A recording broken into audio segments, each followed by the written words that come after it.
नमस्कार सांग मैंने मु लिपि आपण मानक स्वागत करुचे आज गोटे नुआ वीडियो को सांग मैंने आपण मान तो जानी काली थिला द्वितीय ओषा को एपटे पुओ जुंतिया बोली कही था पुओ जुंतियार बासी आमे घांट तरकारी होता है।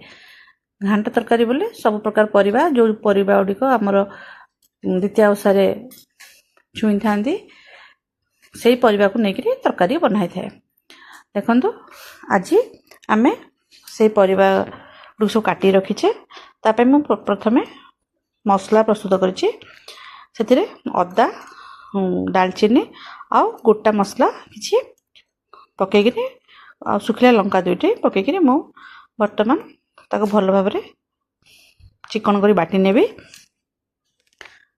देखो बाटी सारला परे सेपटे जो मु आगरू मटर आउ लाल बुट धला बुट काबुली बुट ये सब को बतुरे रखी आउ सिझे नहीं आउ मुग को गजा भी कर देथिली।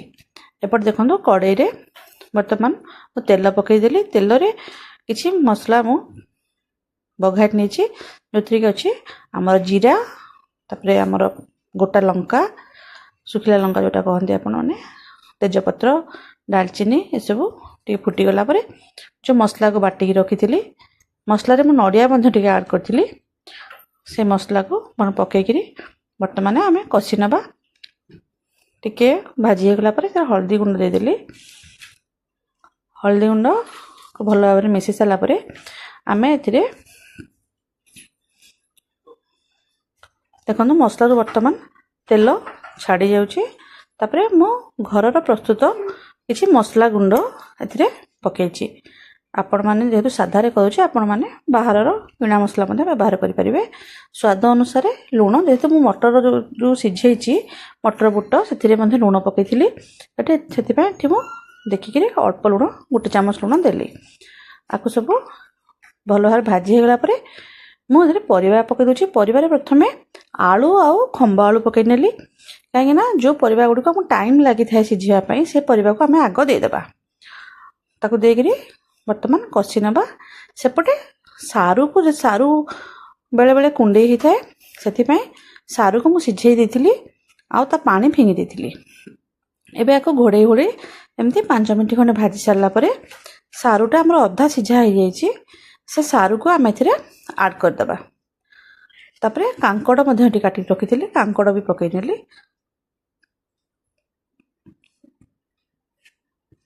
देखो कांकड़ पकेला परे सारू पकई नेली तापरे आम आपको भल भाव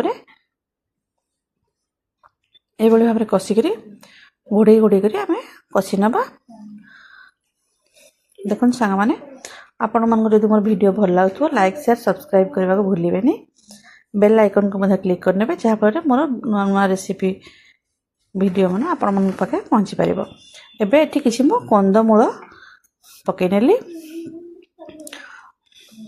तापरे एमती धीरे धीरे आपण माने सबको कषि दउथिबे। गैस रो फ्लेम स्लो रखिथिबे आको घोड़े घोड़े एभली भाव कषि सारला परे एबे एठी आमे कखारु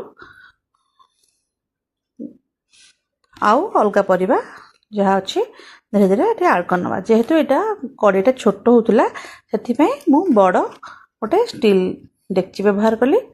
से डेक्ची रे जो परिबा सब कषिकी रखी ताको पकई नेली।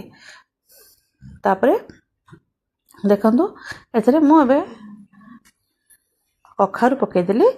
कखारु पकईकी भल भाव एभली भाव मिसई नेली आउ गैस रो फ्लेम को आपण माने स्लो रखिथिबे।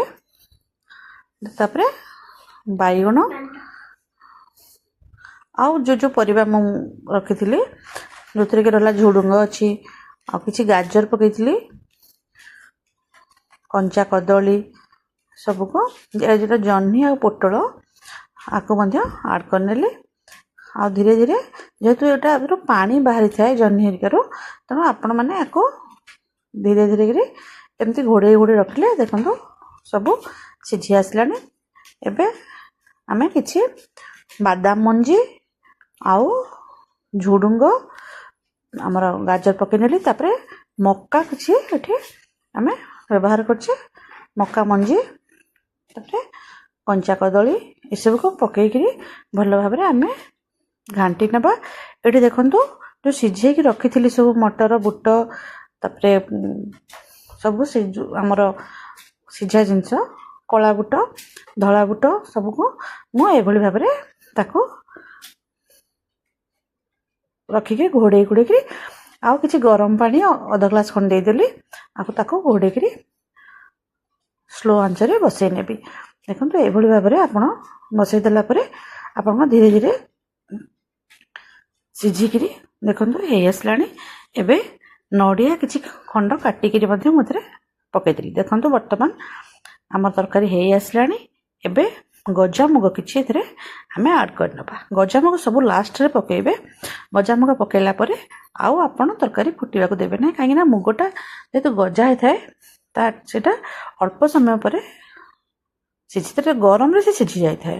ଦେଖନ୍ତୁ ମୋ ତରକାରୀ ପ୍ରାୟ ହେଇସାରିଲାଣି ସାଙ୍ଗମାନେ। ଆପଣମାନେ ନିହାତି ପ୍ରସ୍ତୁତ କରନ୍ତୁ, ଖାଆନ୍ତୁ ଆଉ କମେଣ୍ଟ କରି ଜଣାନ୍ତୁ। ଭିଡ଼ିଓ ଭଲ ଲାଗିଲେ ଲାଇକ୍ କରନ୍ତୁ। ଧନ୍ୟବାଦ ସାଙ୍ଗମାନେ, ନମସ୍କାର, ରହୁଛି।